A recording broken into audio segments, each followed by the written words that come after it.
Welcome back to Jewish Uncensored. Here in Toronto, we get to see firsthand the full hatred and scorn that people have for Jews, especially since this conflict began in Israel. Today, we get to enter a time machine and basically go back to Nazi Germany and experience what it was like to be a Jew there. The hatred is palpable. At Shoppers on Bloor and Spadina, if you know where that is in Toronto, right? And I'm wearing my gold Star David necklace. I'm not wearing it now, but my husband is wearing his Israel,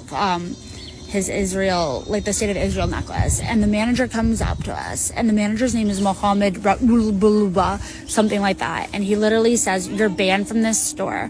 And I look at him and I'm like, "Why?" And he was like, "Because of your religion." And I was like, "Excuse me, you can't just ban somebody because of your religion." And I'm making a big scene. If you know me, I'm making a big scene. And I'm shocked. And my daughter has this like chocolate bunny in her hand. And my husband goes, "Put the bunny down, we're leaving." And I was like, "But I need my meds. Like, I need my medication." And so I get my meds. And then like I'm on the phone to like all these people, like the B'nai B'rith, like everybody. And they're like, "You need to switch to a Jewish pharmacy and like don't go there anymore and keep yourself safe," and all this stuff. And like I think what really gets me is the fact that like this guy can sit there and say you're banned, and he was like literally like, "I'm gonna call the police." And like we didn't want to start a scene, but I should have been like, "Fine, call the police then," but I didn't. And I think the whole thing is like really disgusting and shocking and terrible. And this has happened in the city of Toronto. So yeah, I think the most disappointing part was that my daughter left crying, and that like I was pretty like shocked at the whole thing, clearly. And that is what happened. And like I'm really like rattled about it and upset. And yeah. Yeah, there you have it. Again, just another incident in Toronto. These things are happening, unfortunately, more and more common. If you know the statistics in North America, and incidents that are reported of anti-Semitism have gone up at least like 200% or something crazy like that over the past 2 years. So again, it's part of the new environment that we have to deal with in these big cities, where there's people who, especially in the big cities where people tend to lean more left and more pro-Palestinian. That's generally what happens. And I think we should just have a fresh reminder that don't be scared. Stand up to them. I know it's shocking that to experience something like that, especially if it's your first time.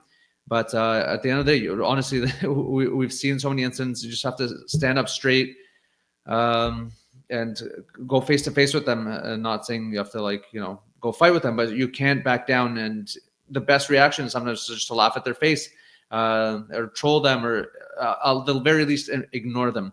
But especially if you have your kids around, you don't want to show your kids that you're scared of these people. You have to stand up and show them that we're not standing down anymore. We're not going to be pushed around and being bullied by these guys who they don't even know you, and they're already making all these judgments, and they think you're the devil, basically. The Lubavitcher Rebbe was famous for telling Jews after the Holocaust, stand up straight, don't back down. The time for Jews being victimized is over. And it's time to fight and really be out there and not take this anymore, especially in a free democratic society like Canada. And and especially for them, the Lubavitcher Rebbe put up a fight against the anti-Jewish communists in Russia for decades, and this is he's speaking from experience. So again, if you have the ability, take down these people's name and contact the authorities right away. And if possible, bring it to the news if you have to, but get these idiots fired. And it won't stop their anti-Semitism, but at least they'll see that we're not backing down from taking their nonsense. And hopefully a lot of them got fired, and the message will be gotten across. So you're here with the Jewish Uncensored. If you like the video, please don't forget to like and subscribe, and we will catch you later. I'm Mr. Al Chai.